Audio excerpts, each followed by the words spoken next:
굉장히 오랜만에 성도님 얼굴을 직접적으로 뵙는 것 같아요. 가끔 저는 이제 첫째, 셋째, 다섯째 주 되는 주에는 출근을 해야 되기 때문에 이제 주로 이제 앞으로 차를 지나가면서 멀찌감치나마 교회를 한 번씩 바라보고 가는데 참 교회에 올 수 없는 상황이 되고 나니까 이렇게 모여있는 우리들의 모습들이 얼마나 아름다웠었고 그 또한 하나님 앞에서 얼마나 큰 기쁨이 되었었는지를 다시금 깨닫게 해주셨던 것 같습니다. 이렇게 보니까 청년 형제자매님들이 많이 보여서 그동안에는 이렇게 성도님들로 가득 차 있을 때는 제가 다 일일이 다들 청년 형제자매님들 얼굴 제대로 보기가 어려웠었는데 유독 이렇게 젊은 청년 형제자매님들이 보이니까 긴장이 더 많이 되기도 하고 네, 그렇습니다. 날씨가 좀 갑자기 추워졌어요. 원래 이렇게 날씨가 조금 추워지게 되면 감기가 이제 유행을 하죠. 사실은 코로나19라고 하는 것이 오기 전에 사람들에게 많이 들어왔던 우리가 보통 커먼 콜드라고 하는 이런 감기는 리노바이러스가 한 70~80%를 차지했고 한 10에서 15%가 우리가 너무나도 익숙한 코로나 바이러스가 지금껏 우리에게 감기를 유발을 했었거든요. 지금껏 이런 리노바이러스나 코로나 바이러스는 점막에 붙으면 한 15분 정도 점막에 붙은 다음에 이제 몸 안으로 들어와서 작용을 하게 되어 있는데 이때의 그 온도가 굉장히 큰 변수 작용을 해요. 사람의 체온이 36.5도인데 이런 바이러스는 거기서부터 한 1도만 떨어져도 굉장히 많은 증식을 해서 우리한테 염증을 유발하게 됩니다. 그래서 날씨가 이렇게 갑자기 변할 때 찬 기운을 계속 우리가 코나 입으로 들이쉬게 되면 그 찬 기운과 접해져 있는 점막에 우연찮게 달라붙어 있던 그러한 바이러스들이 그때서부터 증식을 하게 되고 얘네들이 우리에게 감기를 유발하거든요. 코로나 바이러스는 이렇게 15분을 기다리지 못하고 1, 2분 내로 바로 우리 몸으로 들어오는 전염력이 강하기 때문에 우리가 마스크를 쓰고 있는 겁니다. 그래서 마스크의 역설이라고도 할 정도로 마스크를 쓰고 마스크와 그 다음에 우리 입 사이의 체온이 급격하게 떨어지지 않게 유지가 됨으로 인해서 감기 환자들이 현저하게 줄어들고 있거든요.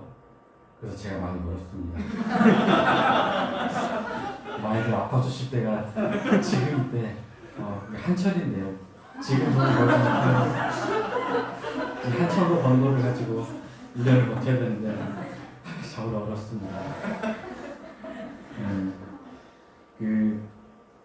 한 8월 중순께 전석희 형제님께서 저에게 말씀 부탁을 하셨거든요. 근데 이제 제가 그래서 말씀을 준비를 하면서 그 말씀 부탁 하셨을 때 그 시점이 저는 너무나도 궁금했어요. 왜 궁금했냐면 말씀 부탁할 때 제가 주저함 없이 승낙을 했거든요. 저도 그 이유를 잘 모르겠더라고요. 왜 승낙을 했을까? 그 자리에 바닥에 드러넣어서 못하겠다고 때렸어야 되는데 왜 승낙을 했을까? 전석희 원장님이 딱 두 마디를 하셨어요. 첫 마디가 기도해야겠어. 그리고 두 번째로 하신 말씀이 말씀을 준비해줘야겠어. 이 두 마디였거든요. 근데 왜 이렇게 저의 긴장이나 걱정과 이런 것보다도 평안함 속에서 이런 말씀들을 준비할 수 있었을까? 생각해보니까 만약에 그 말의 순서가 바뀌었다면 말씀을 준비해줘야겠어, 기도해줘야겠어라고 만약에 이렇게 순서가 바뀌었다면 제가 생각해보니까 제 마음속에서 못하겠습니다가 먼저 튀어나왔을 것 같다는 생각이 들더라고요. 기도가 이렇게 중요하구나. 하나님이 함께 계시는데 무엇이 두렵고 무엇이 걱정할 것이 있을까? 정말 우리의 이 삶에 있어서 첫 번째는 바로 기도구나라는 생각이 들었습니다. 그러면서 만약에 형제님이 저에게 기도해야겠어, 죽어줘야겠어 라고 한다면 죽을 수도 있겠구나 하는 생각을 하게 됐습니다. 근데 그러면서 이제 말씀을 이제 준비를 하게 됐는데요. 마침 저희가 이제 9월 달쯤에 매일 성경을 읽고 있잖아요. 근데 이제 예레미야를 이제 보게 되면서 지금 우리가 겪고 있는 이런 상황들이 예레미야 선지자가 살고 있었던 그 시대와 흡사한 점들이 굉장히 많고, 그리고 그때 예레미야 선지자가 우리들에게 하나님 말씀을 그렇게 목소리를 높여서 이야기를 했음에도 불구하고 그 당시 이스라엘 백성들은 전혀 듣지를 않았었거든요. 혹시 우리 시대도 그와 같지 않은가라는 생각을 하게 되면서 말씀을 준비를 하게 되었습니다. 참 많은 말씀들을 보면서 이것들이 다 기억에 남으면 너무 좋을 텐데 사실은 그렇지를 못하고 빠져나가더라고요.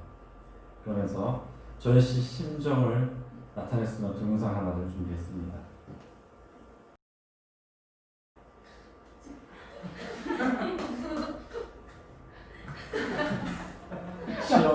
시험을 앞둔 한 학생.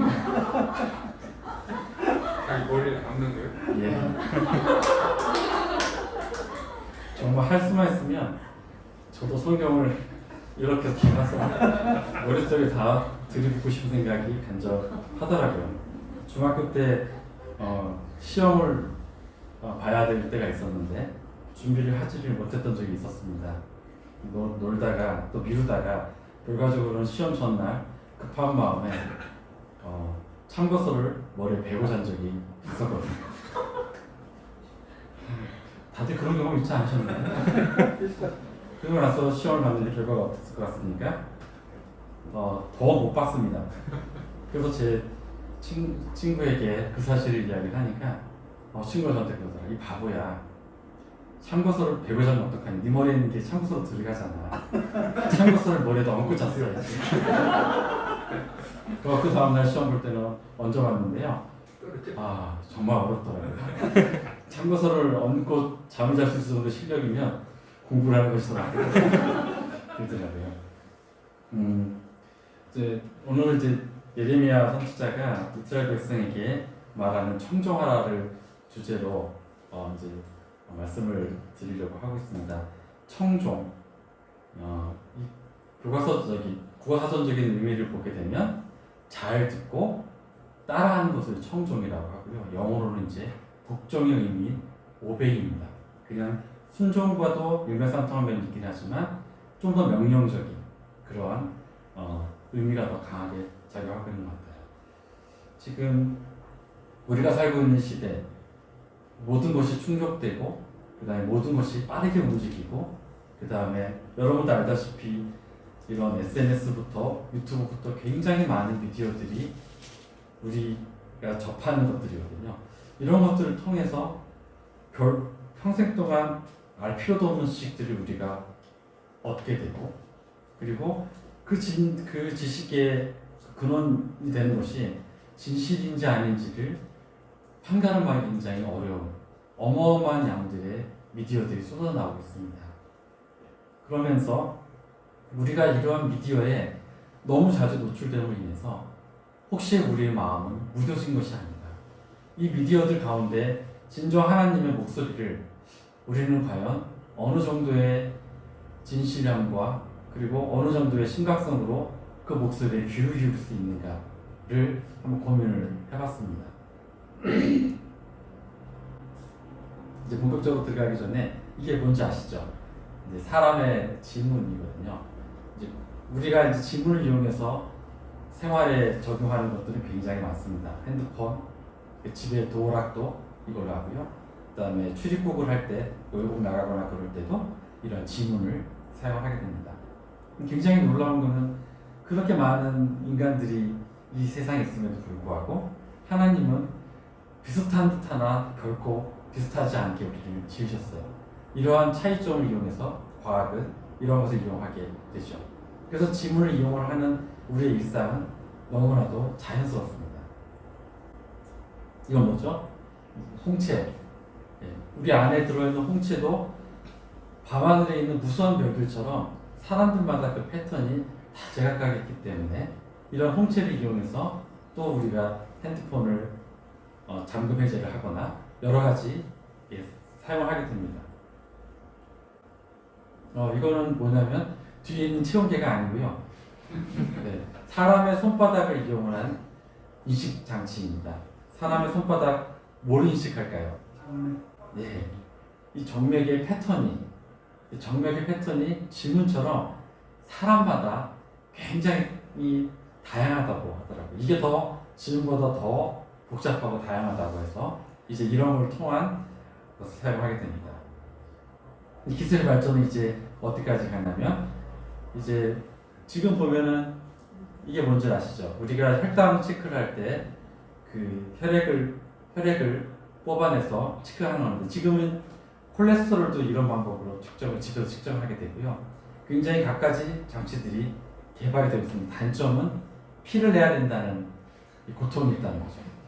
그러니까 이제 어떻게 하냐면 이것이 이제 나오게 됐습니다. 이제 이미 미국과 유럽에서는 판매가 되고 있고 우리나라도 11월 달부터 아마 대웅제약에서 이거를 수입을 해다 판매를 한다는 걸로 알고 있고 에버트사에서 만든 건데 팔뚝에다가 저걸 착 이렇게 압착을 시키면 붙어버려요. 그러면 매일같이 우리가 피를 뽑아서 할 필요가 없이 이렇게 스마트폰만 들이대면 실시간에 혈당이 인식이 돼서 기록이 되는 장치입니다.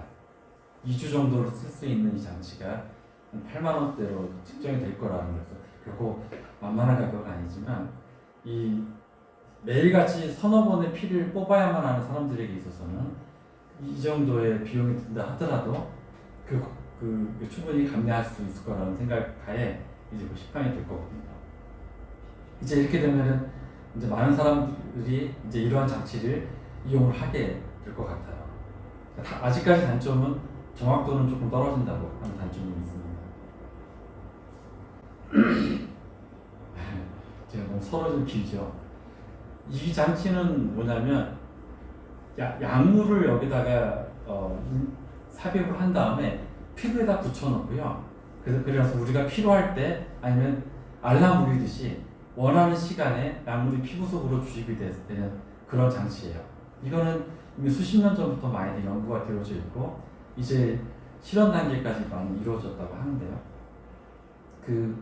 협심증 같은 그런 갑자기 혈액이 공급이 안 되는 그러한 증상이 있을 때는 골든타임이 5분이거든요. 5분 안에 어떤 조치를 취하지 않으면 생명을 잃을 수도 있고 설사 생명을 건졌다 하더라도 후유증으로 평생 장애를 안을 수가 있는데 이러한 장치를 하게 되면 이제 그 골든타임을 넘길 수가 있는 거죠. 그리고 심지어는 지금 더 연구되어져 있는 거는 우리 몸의 여러 장기에 칩을 인식을 하고 그 칩을 통해서 우리가 모르는 그러한 부지부식간에 일어날 수 있는 어떤 위험성을 감지하고 여기서 알아서 약물이 주입되는 이러한 시스템들이 나오게 되는 거죠. 그리고 이렇게 되었게 되면 이제 앞으로 어떻게 될까요? 이건 이제 치료 목적으로 나오는 것도 있지만 피부 미용 목적으로도 이제 많이 나오게 될 거거든요. 어떻게 될까요? 나중에는 이런 것들을 붙이고 다니는 것들이 아주 익숙해지고 일상화 될 것으로 생각이 되어집니다.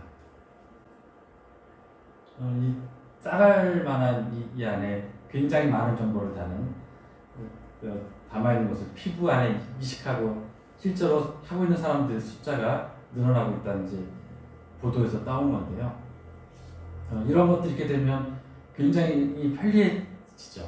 나중에 자동차 키를 어디다 두는지 찾을 필요도 없이 이것이 삽입된 채로 자동차 문을 열면 자동적으로 열려서 시동이 걸리고 문을 열고 닫을 때 그리고 이제 지문등록증도 필요가 없고 핸드폰의 잠금 장치나 이런 것도 필요 없고 생활에 있어서 굉장히 편리함을 유발해주는 이런 장치들. 이런 장치들이 우리가 자연스럽게 노출되어 있게 되면 계시록 13장에 나와 있는 말씀, 동물의 표 이런 것들이 이게 지금 익숙하지 않기 때문에 우리 아이들이나 성도님들께 손에다 이런 거 하시겠습니까? 라고 하면 하시겠다고 하는 분들은 아무도 안 계실 거예요. 설사 하나님을 믿지 않으시는 분들에게 또 이렇게 하겠냐라고 하면 거부를 하시는 분들이 많을 것으로 예상입니다. 하지만 저러한 익숙함으로 일상 우리에게 접하게 된다면 뭐 그럴 수 있지 않을까라는 생각을 하게 되는 거죠. 지금 여러분이 쓰고 있는 마스크가 어떻습니까? 불과 5년 하더라도 이러한 모습들은 상상을 못했죠. 중국의 하이난성에서 그 참새들을 대상으로 한 실험을 하는 곳이 있었거든요. 이게 이제 참새들의 그 플라잉 이니시에이션 디스턴스 FID라고 하는 걸 측정하는 건데 뭐냐면 참새가 땅바닥에 앉았는데 낯선 물체가 어느 정도까지 접근해야 참새가 날아가는가를 측정하는 시험이었어요. 그랬더니 마스크를 쓴 사람의 그 FID가 굉장히 줄어들었다는 것을 연구를 했더라고요. 참새들도 마스크 쓴 우리들의 모습이 더 익숙해진 겁니다. 그리고 또한 지금 우리가 이 쓰고 계신 마스크가 쉽게 끝나지 않을 것은 백신 지금 계속 실패를 지금 거듭되고 있고 앞으로 제대로 된 백신이 나올까도 좀 미지수일 뿐만 아니라 설사 백신이 나온다 하더라도 백신을 맞고 2, 3년 이상은 마스크 착용을 강조하겠다는 나라들이 많이 생겨나고 있거든요. 그래서 이게 코로나19로 끝날까요? 그렇지 않을 것 같습니다.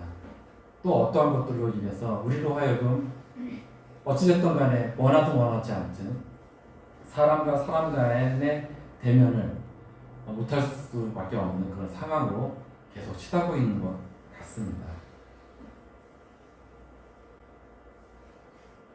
이건 바카스자 요즘 약국에서 핫하게 나가고 있는 그런 거예요. 그 할아버지 할머니들이 와서 바카스를 사 드실 때 손주들을 데리고 오는 거 맞거든요. 근데 아시는 것처럼 할아버지 할머니들은 손주가 원하는 걸 다 들어주시는 그런 습성을 가지고 계시잖아요. 근데 유독 바카스를 마실 때 바카스 한 모금을 달라고 아주 그 애처로운 눈빛으로 할아버지 할머니 쳐다봐도 절대로 한 방울도 아예 주지를 않아요. 왜냐하면 바카스가 맛있어서 그럴 수도 있겠지만 바카스에 들어있는 카페인이나 여러 가지 성분들이 인체에 해로울 수 있다라고 하는 그런 그 무의식 속에 그런 생각을 가지고 계시기 때문에 아이들한테는 절대로 주지를 않으시거든요. 굉장히 그런 모습들을 많이 보게 됩니다. 그래서 동아지약이 만든 바카스 젤리에는 아이들도 먹을 수 있을 만큼 그 바카스 맛과 성분이 비슷하면서 카페인과 같은 그런 성분을 싹 뺐어요. 이거를 만들게 된 기본 마인드는 아이들에게도 이 맛을 익숙하게 하여서 아이가 성장할 때 바카스를 계속 사서 먹게 해야 된다라고 하는 마인드가 깔려있죠. 우리가 가지고 있는, 접하고 있는 굉장히 많은 것들이 이런 식의 마인드로 지금 되어져 있습니다. 지금 우리에서 문제되고 있는 포괄적 차별금지법. 이런 법이 왜 나올까요? 우리가 조선시대나 이럴 때 효사상을 강조한 것은 그 효사상이 사회적 문제가 되기 때문에 어떤 효를 위한 법과 이런 것들이 만들어지는 것처럼 이미 이 사회가 이러한 것에 굉장히 많이 노출됐고 감각이 무뎌져 가고 있기 때문에 이런 것들을 당연시 여기는 이런 법들이 이제 제정이 되기 시작을 하는 거죠. 낙태법, 안락사 이런 것들은 어떻게 생각을 하십니까? 이 몸이 저희들의 것입니까? 욥이 말한 것처럼 주시니도 하나님이시고 거두시니도 하나님이신데 어찌 우리가 우리 마음대로 하나님께 주신 이 육체와 이 생명을 결정할 수 있겠습니까? 이미 안락사도 미국에도 벌써 8개 주가 이거를 허용하고 있고 뭐 스위스, 룩셈부르크 등등 콜롬비아 등등 여러 나라들에서 이 합법적인 안락사 그와 비슷한 방식의 것들이 점점 허용하고 있는 분위기입니다. 하나님께 주신 이 생명 이러한 것들이 우리가 결정할 수 있는 것이 일반화되게 된다면 우리 과연 하나님을 바라보고 하나님께 감사할 수 있을까요? 우리가 결정하고 우리가 마음대로 할 수 있는 이 세상이 되었다고 한다면 정말 우리는 정말 경각심을 가져야만 합니다. 너무나도 익숙해져 있는 많은 것들이 그 의미가 뭔지를 다시 한번 돌아보고 우리가 하나님 안에서 어떠한 모습인지에 대해서 돌아봐야 할 때인 것 같습니다. 얼마 전까지 우리가 베드로서도 같이 한번 읽었었는데 거짓 선지자들에 대한 이야기도 나오죠. 이 카톨릭 신도가 전 세계 한 12억 정도 된다고 해요. 그리고 그 수장인 프란시스 이 교황이 2014년도에 한 수년을 산 말이거든요. 그 성모 마리아를 그 우리나라 어노인티드 마더라고 합니다. 어노인티드가 기름 부은 마리아를 의미를 하거든요. 이제 마리아를 기름 부은 마리아로 칭하고 있습니다. 기름 부은 누구한테 기름 부을까요? 왕이나 제사나. 그리고 이제 저희가 더 이상 제사 드릴 필요가 없게 된 우리 구 예수 그리스도. 바로 이러한 선까지 이 성모 마리아를 올리면서 더욱더 참남한 말을 하죠. 바로 밑에 마리아가 없었으면 예수는 이 땅에 없었다. 이 얼마나 황당합니까? 그리고 그 밑에 보면 그 맨 아래를 보면 이제 예수를 지금까지 두 번째 땅을 생각했나 봐요. 하나님과 동등된 우리 예수님을 순위를 모르는 것도 좀 웃긴 일이지만 이 세계에서는 예수님을 두 번째로 인지를 했었는지 이제 세 번째 단계로 강등시켜야 된다. 그리고 성모 마리아를 하나님과 거의 동등한 단계로 올려야 된다. 이런 식의 이야기들을 하고 있습니다. 이게 결코 무시할 수 없는 것이 이러한 말들이 계속 이 세계에서 아까 말씀드린 것처럼 여러 가지 매체를 통해서 퍼져나가게 되면 사람들은 이제 혼동을 하게 되죠. 지금도 개신교와 이런 기독교를 혼동하시는 분들이 굉장히 많습니다. 겉으로 비슷하다고 생각하시는 분들이 굉장히 많아요. 이런 환경 속에 우리는 아이들을 키우고 그 다음에 우리 자신을 지키고 지켜나가야만 하는 거죠. 다윗의 얘기를 잠깐 좀 해보려고 하거든요. 역대기상 이제 20장 1절을 보면 제가 성경 찾는 얘기 앞에서 좀 줄할 수 있어서 미리 다 적어와서 편하게 보셨으면 좋겠습니다. 이때 이제 그 암몬 땅의 라빠라고 하는 곳을 이제 정복하기 위해서 이제 군대를 보내는 사건이 있었어요. 그때 여기 보게 되면 다윗은 예루살렘에 그대로 있더니 그 다윗의 장군인 요압이 라빠를 쳐서 이제 함락한다는 역대기상 이야기가 나옵니다. 다윗은 하나님의 그 정복 전쟁에 이때는 나가지를 않아요.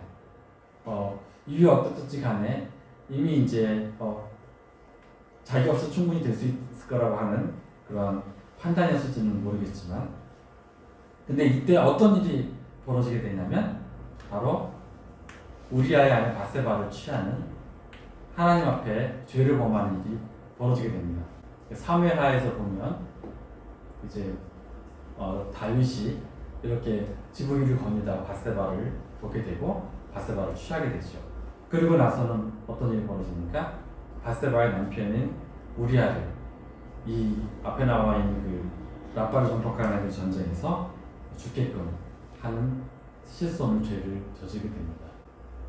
그래서 나중에 이 밧세바가 아이를 갖게 되지만 그 아이가 죽게 되는 이제 그러한 형벌을 하나님 앞에서 받게 됩니다. 그 다음에 이제 또 사무엘하를 보게 되면 이제 그 라빠를 점령하고 나서 그 다윗이 그 안에 들어있는 한 달란트의 그 금관을 쓰는 장면이 나오거든요. 이 한 달란트가 저는 그렇게 무거울 줄 몰랐는데 금 37kg 정도 되는 굉장히 무거운 왕관이었더라고요. 이 정도의 왕관은 어느 정도일까 이렇게 검색을 하다 보니까 사실은 그러한 것을 이렇게 표현해놓는 그림은 없는데 하나 교황 동상에 있는 그 머리 속에 있는 저게 만약에 금이라고 하면 저 정도쯤 되지 않을까 생각이 듭니다. 37kg. 굉장히 무거운 거죠. 이거를 머리에 쓰게 되면 어떤 일이 벌어질까요? 디스크. 네, 맞습니다. 네, 디스크도 걸리기도 하고요. 하나님 앞에 어떻게 머리를 숙일 수가 있겠습니까? 그리고 하나님을 향해서 어찌 고개를 더 높게 들 수가 있겠습니까? 이러한 것이 스스로를 옥죄는 그러한 것이 되는 거죠. 마가복음 6장하고 요한복음 7장에 있는 말씀을 보면 마가복음 6장은 읽어보겠습니다. 이 사람이 마리아 아들 목수가 아니냐, 야고보와 요셉과 유다와 시몬이 형제가 아니냐, 그 누이들이 우리와 함께 여기 있지 아니하냐고 예수를 배척하죠. 왜냐면 예수님을 보고 난 이 사람 너무 잘 알아. 근데 이 사람이 무슨 선지자야? 아니면 이 사람이 무슨 메시아야? 자기의 익숙함을 통해서 받아들이지 않는 모습들을 보게 되고요. 요한복음에서도 우리가 얼마 전에 읽었던 야고보, 그 다음에 유다서, 이 형제들도 예수님을 처음에는 인정하지 않고 믿지 않았었습니다. 너무 익숙했으니까.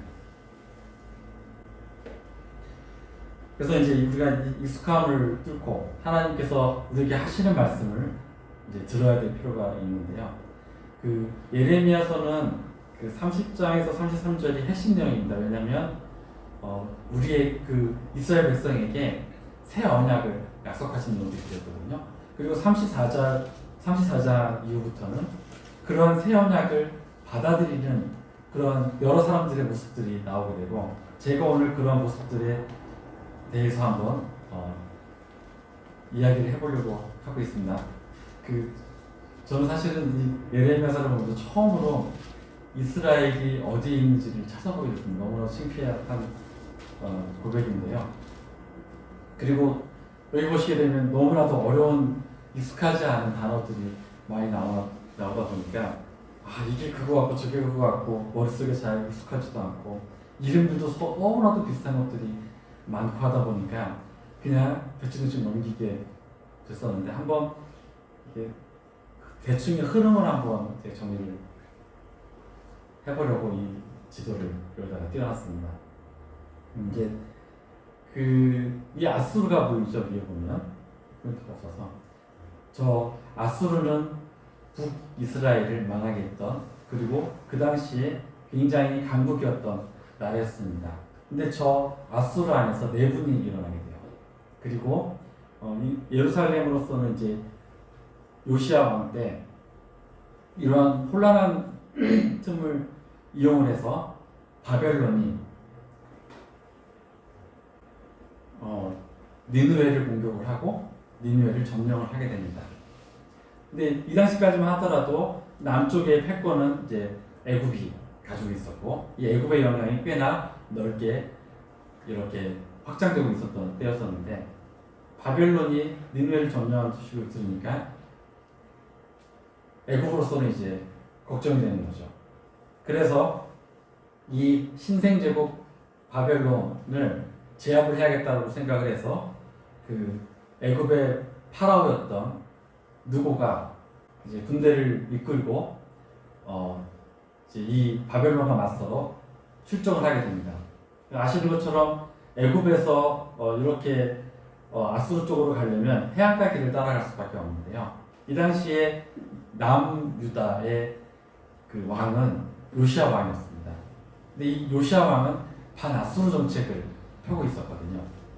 근데 그 아수르가 무너져야 되는데 애굽에서 아수르를 도우러 올라간다고 하니까 요시야 왕이 이제 여기 나와 있는 무깃도라고 하는 곳에서 길목을 막고 차단을 하게 됩니다. 그리고 여기서 애굽과 전쟁을 벌이게 되고, 이 무깃도 전쟁에서 요시야 왕이 전사를 하게 됩니다. 그리고 남유다, 남이스라엘은 요시야 왕의 전사 이후로 이제 점점 기울어지게 되는 그런 운명을 맞게 되는 거죠. 그리고 나서 이 애굽이 이제 요시야 왕이 전사하고 나서 그 요시야 왕의 아들이었던 요아스가 잠깐 왕위를 물러갔지만, 느고가 그 요아스를 애굽으로 끌고 가고, 그 자리에 엘리야김이라고 하는 그 요아스의 이복 형인 그 엘리야김을 왕으로 앉히면서 여호와 김으로 이제 이름을 바꾸게 되거든요. 근데 이제 그리고 나서 다시 애굽이 이제 어떤 일이 벌어지냐면 비록 신생 바벨론 제국이 강성해졌다고 하나 아직 아수르를 완전히 복속시킬 만큼의 힘은 없었던 것 같습니다. 그래서 니느웨가 망했지만 아수르의 잔존 세력들이 다시 힘을 규합해서 바벨론과 맞서 싸우려고 하는 그런 움직임을 보이자 애굽에 있는 그 파라오 느고가 이 아수르를 도와주기 위해 다시 출정을 하게 되고 그게 저 위에 보이는 갈그미스로 이제 향하게 되는 거죠. 그리고 이 갈그미스에서 바벨론과 전쟁을 벌이게 되고요. 그리고 여기서 패하게 되고 죽게 됩니다. 그리고 이 여세를 몰아서 바벨론 남하에서 남유다까지 침공을 하게 되고 그리고 이 침공에 맞서 싸우다가 여호와김은 죽게 되고요. 그리고 그 아들 여호와킨이 또 한 3개월 정도 그 왕위를 이어받았다가 1차 포로 때 끌려가게 되고 그리고 그 여호와킨의 숙부인 시드기야가 이제 유다의 마지막 왕으로서 이제 등극을 하게 되는 그러한 내용들입니다. 이러한 시대적인 배경을 조금 알게 되면 지금부터 설명드려질 인물들이 왜 이렇게 인간적으로 연약했는지를 조금 알 수 있지 않을까 하는 생각에서 이 지도를 왜냐면 저는 너무나도 몰랐기 때문에 너무나도 어렵더라고요. 이런 역사 자체가. 아까 말한 것처럼 여호와김은 이제 애굽왕에 의해서 세워진 그런 왕이었습니다. 근데 이제 이 여호와김은 정말로 그 앞선 왕들처럼 그렇게 하나님 앞에서 죄악을 행했던 그런 왕이었거든요.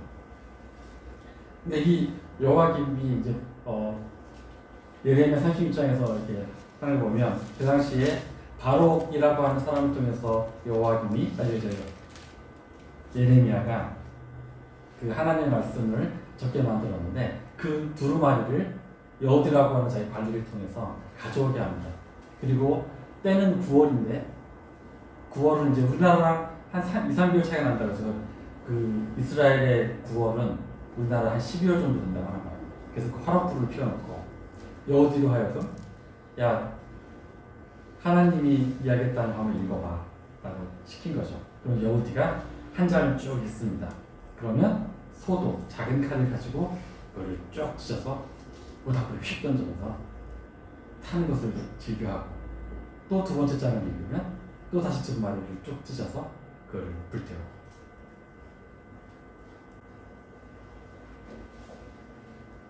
마치 마태복음 5장 18절에 천지가 없어지기 전에는 율법의 6.1일에도 반드시 없어지지 않냐고 다 이루려 하신 이런 말씀을 비웃기라도 하듯이 하나님의 말씀을 아예 귀담아들 생각도 하지를 않았었습니다.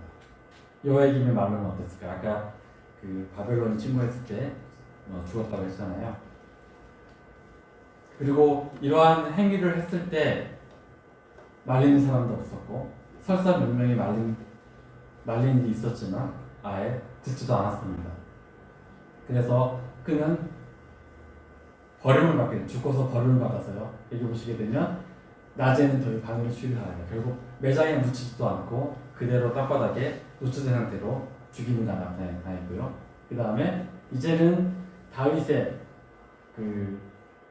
그 자손들이 다윗의 들을 잊지 못하리라고 했던 말씀이 이제 이루어진 거죠. 왜냐하면 여호와킨이 끌려가고 이제 그의 숙부인 시드기야가 왕에 올랐기 때문이거든요. 자, 그 다음에 이제 시드기야에 대해서 이야기를 하려고 합니다. 벌써 50분이 됐네요. 제가 이제 무리했던 상황이 말이 사실 이거 준비를 하면서 너무 빨리 끝나면 어떠나 싶은 생각에 조금씩 첨가하게 됐는데 반대 상황이 당할 수밖에 합니다. 이 예레미야 34장과 37장에 나와 있는 시대순이 37장이 뒤에 일어날 일이 아니라 오히려 37장의 말이 그 사건이 이 34장보다 먼저 일어났던 사건이었습니다. 34장을 보게 되면 이때는 이미 바벨론이 이제 침공을 하기 위해서 이제 시드기야 9년에 궁성을 에워쌌고 그로부터 한 2년 정도 후인 시드기야 11년에 이제 함락이 됐었는데 이제 그 당시 사건을 지금 말하게 되는 겁니다. 그 전에 예레미야 선지자가 시드기야에게 하나님의 말에 청종하고 복종하라고 아무리 이야기했어도 듣지도 않더니 막상 바벨론 군대가 예루살렘을 치려고 이렇게 에워싸니까 이제 그제서야 시드기야 왕이 행한 행위입니다.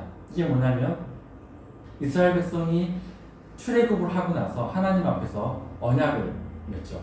그리고 나서 가나안 땅에 정복하고 나서 그 언약들 가운데 뭐냐면 이제 같은 히브리인 중에 이제 경제적 어려움 이런 것으로 인해서 노비가 됐던 히브리인들이 있었는데 그런 히브리인을 6년간 노예로 부려먹다가 7년 되면 이제 놓아주는 이제 그러한 언약을 했었는데 지켜지지 않았었거든요. 그러니까 시드기야가 있다가 되니까 이제 워낙 이제는 뭐 죽게 생겼다는 그런 생각이 듣게 되니까 일시적으로 그 언약을 지키게 됩니다. 백성들을 모아놓고 너네들에게 있는 그 노예들을 다 풀어줘라. 그래서 이제 풀어주게 되는 일이 벌어지게 됩니다. 그랬더니 바로 11장에 보면 후에 그대의 뜻이 변하여 자기가 했던 것들을 끌어다가 다시 복종시켜 그들을 삼았더라. 참 시드기야는 말 그대로 갈대와 같은 사람이죠. 그래서 갈대인에게 망했는지 몰라요. 이랬다가 저랬다가 놓아주었다가 불편하니까 다시 또 걷어들이는 이런 모습들을 보게 됩니다. 이제 37장에는 37장에는 이제 또 예레미야에게 하나님이 무슨 말씀을 하셨는지를 또 우리를 물어보는 또 그러한 연약함을 또 같이 보이기도 하고요. 그 다음에 그리고 이제 이 당시에 방백들이 저 예레미야로 인해서 우리 힘이 약하게 되니까 저자를 죽여야 된다라고 이야기했을 때 자기만 손을 쏙 빼게 됩니다. 이게 뭐냐면 5절에 보라 그가 너희 손에 있느니라 왕은 조금도 너희를 거슬 수 없느니라. 나는 아무 상관없어. 니네들이 알았어요. 결국 예레미야는 그 실들 안에 있는 구덩이에 들어가게 됩니다. 그리고 이 당시에 그 시드기야의 환관이었던 이방인 부수인 에베멜렉이 이제 와서 간언을 하니까 다시 또 그걸 들어주고 시드기야를 또 꺼내주는 굉장히 지적 없고 줏대가 없는 그러한 왕이었습니다. 이 시드기야는 사람을 두려워했습니다.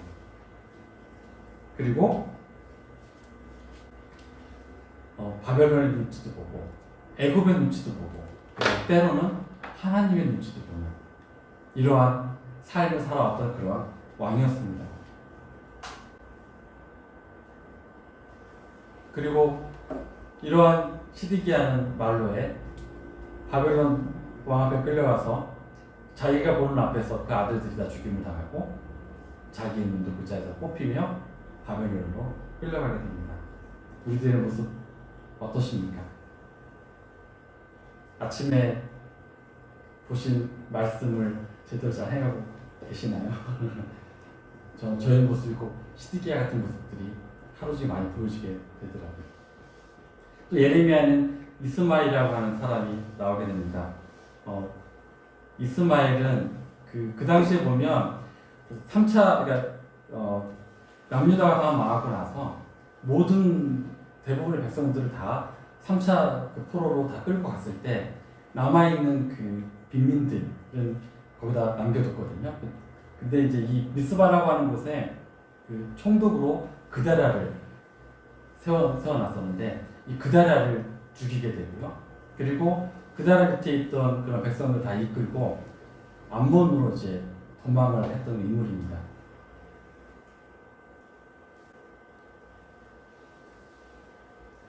제가 이걸 적어놓은 이유는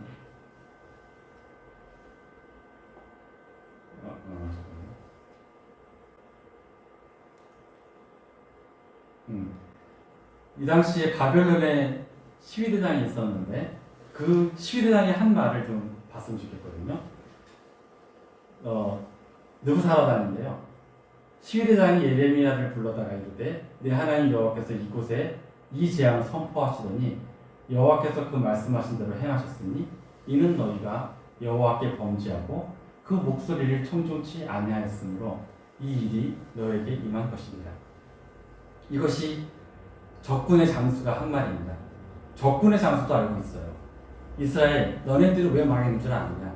하나님의 말을 청종치 않아서 너네들은 망했다라고 이야기하는 거죠. 대부분은 어떻게 이야기합니까? 우리나라의 힘이 얼마나 세는지 너 보았느냐라고 자랑을 하게 되죠. 그러한 자랑을 한 것이 아니라 이들의 망한 이유를 정확히 알고 있었습니다. 하지만 이스마엘은 이제 그 당시에 흩어졌던 아마 군이었을 것 같은데요. 다시 그 그다라가 총독으로 했던 미스바로 와서 그다라를 죽이고 백성을 이끌고 다시 무슨 나라를 한번 일으켜 세우려고 하는 그러한 야심이 있었던 인물인 것 같습니다. 근데 이제 이 당시에 같이 왔던 요하난이라고 하는 사람이 가서 이스마엘이 취했던 모든 백성들 다시 되찾게 되는 일이 이제 벌어지게 되고요. 결국 이스마엘은 몇 명의 사람과 함께 암몬 땅으로 이제 도망치게 됩니다. 이 요하난은 그러면 이제 그 하나님의 말씀을 들어왔기 때문에 이스마엘로부터 취했던 백성들을 끌고 어디로 갔어야만 됐냐면 다시 이스라엘 땅으로 갔어야만 했었어요. 하지만 애굽으로 가려고 합니다. 왜냐하면 바벨론 왕이 세웠던 그다랴를 비록 자기는 죽이지 않았지만 이거에 불똥이 자기에게 튈 것을 우려했던 거죠. 그리고 여전히 애굽으로 가면 뭔가 새로운 살 길이 생길 거라고 하는 그러한 마음이 있었어요. 그래서 근데 이제 그냥 가기 좀 뭐하니까 예레미야에게 이제 기도 부탁을 하게 됩니다. 그리고 나서 하는 말이 우리가 당신 하나님 여호와께서 당신을 보내사 우리에게 이르시는 모든 말씀대로 행하리이다. 여호와는 우리 중에 진실무명한 증인이 되옵소서. 당신이 여호와께 묻고 여호와께서 말씀하신 대로 우리가 청종하리라고 이야기를 한 거거든요. 하지만 결과는 그렇지 않았습니다. 예레미야가 하나님의 말씀을 전했거든요. 너네는 애굽으로 가지 말아라. 바벨론은 너희를 다스리기 위한 하나님의 회초리이기 때문에 그거를 통해서 너희 죄를 회개하고 하나님께 돌아오라고 하는 말씀을 하셨음에도 불구하고 요한안에 이미 그 마음속에 애굽으로 가려고 작정을 했던 그런 인물이었습니다. 그래서 이사야에 보면 시간상 단에 있지는 않겠지만 실제 애굽으로 갔을 때 얼마나 치욕적이고 수욕을 당했는지에 대한 내용들이 나오게 됩니다. 근데 그 다음에 이제 레갑 족속에 대해서 이야기를 하려고 하는데요. 레갑 족속에 대한 관한 내용은 예레미야 35장에 나와 있는데요. 하나님께서 예레미야에게 레갑 족속, 그러니까 그 당시에 그 바벨론을 피해서 남유다로 잠시 피신해 있던 이런 레갑 족속을 예레미야를 통해서 그들을 끌어다 모아다 한 방에 넣어놓고 포도주를 마시게 하라고 하신 거죠. 그래서 하나님 말씀대로 예레미야를 이렇게 하니까 레갑 족속의 자손들이 어떻게 이야기하냐면 우리는 포도주를 마시지 아니하겠노라. 레갑의 아들 우리 선조 요나답이 우리에게 명하여 이르기를 너희와 너희 자손은 영영이 포도주를 마시지 말며 집도 짓지 말며 화종도 하지 말며 하면서 쭉 이야기가 나옵니다. 그리고 이 자손들은 자기의 조상 요나답의 한 말을 250년이 넘는 세월 동안에 지키고 있었습니다. 근데 여기서 나와 있는 이 레갑족도 도대체 어디서 나온 말인가? 그 역대상에 보면 42장 40에서 55절을 보게 되면 이제 그 레갑족 속의 그 계보를 볼 수가 있는데요. 일단 맨 끝에는 55절을 보면 야베스에 거한 서기관 족속 곧 디락 족속과 시므앗 족속과 수갓 족속은 이는 다 레갑의 집 조상 한마서 나온 겐 족속이라고 되어 있거든요. 레갑 족속은 겐 족속이에요. 그리고 다시 그 위에 42절로 올라가게 되면 익숙한 이름이 하나 나오는데 바로 갈렙이 나옵니다. 이 갈렙이 바로 레갑 족속, 그러니까 겐 족속이었거든요. 그러니까 이 갈렙으로부터 레갑이 나오고 요나답이라고 하는 여호나답이 나오게 되고 그 족속들, 그 자녀들이 250년 넘는 세월 동안에 이 말씀을 순종하고 지켰던 겁니다. 시간상 갈렙에 대해서는 말씀을 드리지를 않겠습니다. 그래서 결국 이렇게 믿음 안에 있었던 레갑 족속을 하나님께서 하기 전에 이것도 너무 제가 1시까지죠. 아직 12시까지죠. 아 죄송합니다. 아까 나와있던 요나답이 여호나답이 저도 이거를 나중에서 알게 됐는데 이게 이름이 이렇게 헷갈리게 나오니까 사실은 매치하기가 쉽지가 않더라고요. 여기 보면 예후라고 하는 인물이 나오고 레갑의 아들 여호나답의 인물이 나오게 됩니다. 이건 이제 북이스라엘 이야기거든요. 이 당시에 어떤 일이 있었냐면 아합 왕 아시죠?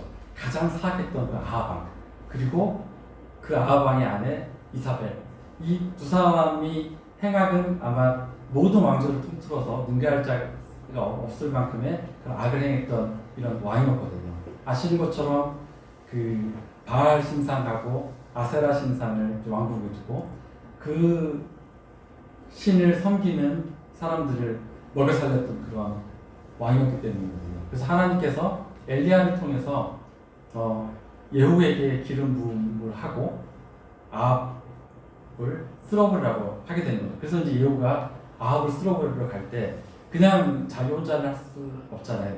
세력이 있어야 되는데 그 당시에 레갑의 아들 여호나답을 만나게 됩니다. 그리고 너의 마음이 나의 마음과 같느냐 여기 보게 되면 내 마음이 네 마음 향하여 진실한 같이 네 마음도 진실하냐라고 물어보게 되는 거죠.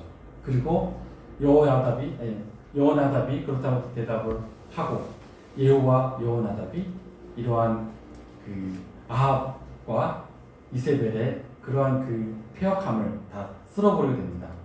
참 놀라운 거는 이렇게 어찌 보면 혁명이잖아요. 왕을 제거해버리는 하나의 혁명인데 이렇게 하게 되면 거기에 대한 재물과 이런 걸 충분히 취할 수 있음에도 불구하고 여호나답은 그 자손들에게 포도주도 먹지 말고 집도 짓지 말고 그 다음에 평생 유목민으로서 지내라고 이렇게 이야기를 하는 거죠.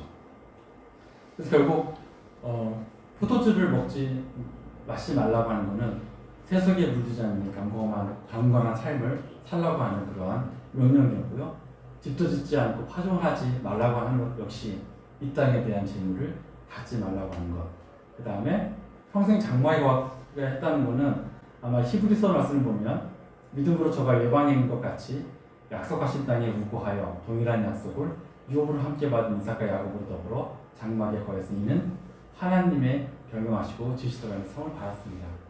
결국 이렇게 유목생활을 하라고 하는 그러한 명령 안에는 땅에 소망을 두지 말고 하나님 나라에 소망을 두라고 하는 그러한 명령이었던 것 같습니다.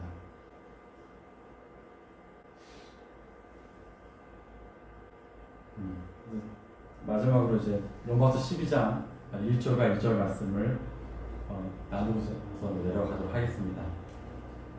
그러므로 형제들아 내가 하나님의 모든 자비심으로 너희를 권하노니 너희 몸을 하나님이 기뻐하시는 거룩한 산제사로 드리라. 이는 너희의 드릴 영적 예금이다. 너희는 이 세대를 본받지 말고 오직 마음을 새롭게 함으로 변화를 받아 하나님의 선하시고 기뻐하시고 온전하신 뜻이 무엇인지 분별하도록 하라.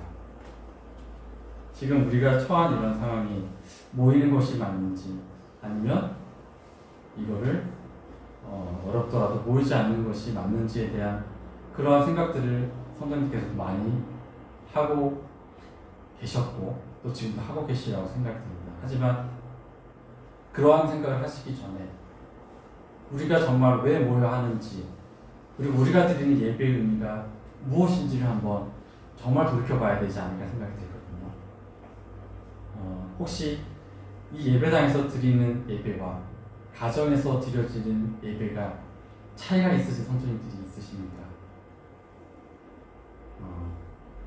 그러니까 우리의 형식과 교제를 못하는 아쉬움과 여러 가지 것들을 다 제하고 오직 하나님하고의 관계에 있어서 정말로 우리가 돌아봐야 될 그러한 부분이 아닐까 싶은 생각이 들거든요. 여기 나와 있는 것처럼 선하시고 기뻐하시고 온전하신 뜻이 정말 무엇인지를 우리가 한번 되새겨 봐야 되지 않을까 생각이 들거든요. 로마서가 쓰여졌던 이 로마 교회는 그 당시에는 흔히 말하는 교회, 그러니까 예배라고 하는 형식은 신전이 있고 신상이 있고 그 안에 제사가 있었던 이러한 세대적인 흐름이 있었거든요.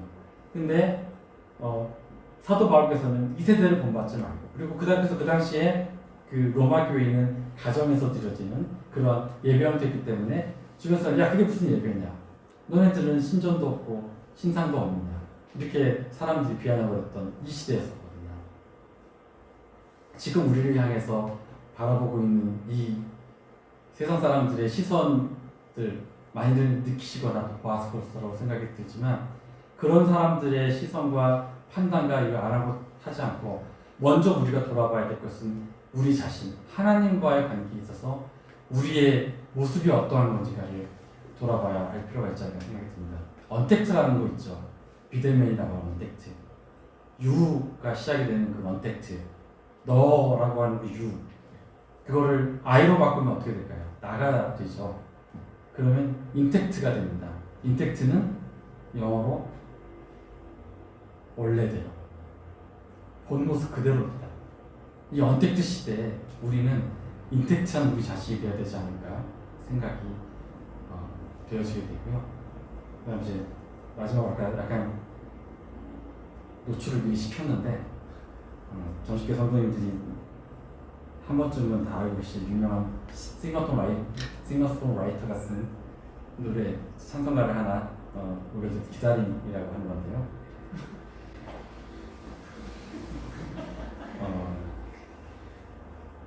이 안에 들어있는 이 가사 내용을 한번 음미하시기 바랍니다. 우리는 하나님, 우리 주 예수 그리스도의 오시는 날을 기다리고 있습니다. 그리고 다시 오는 그날을 기다리고 있습니다.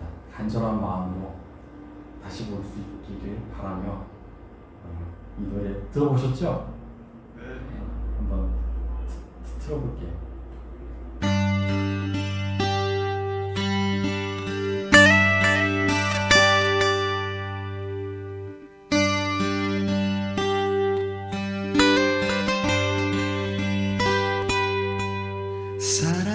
사랑하기에 기다릴 수 있어요. 약속이 있기에 기다릴 수 있어요. 오 주님, 내 맘 가득 보고픈 마음. 오 주님,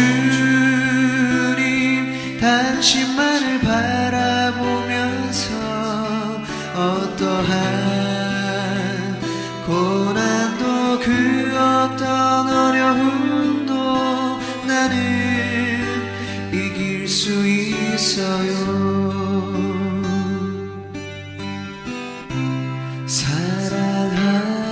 사랑하기에 약속이 있기에 나는 기다릴 수 있어요. 주님, 언제라도 좋아요. 오 주님, 내 맘 가득 보고픈 마음. 오 주님, 당신만을 바라보면서 어떠한 고난도 그 어떤 어려움도 나는 이길 수 있어요. 사랑하기에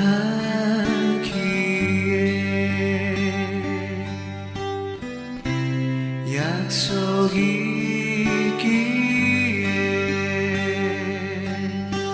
나는 기다릴 수 있어요. 주님 언제라도 좋아요. 주님 언제라도 좋아요.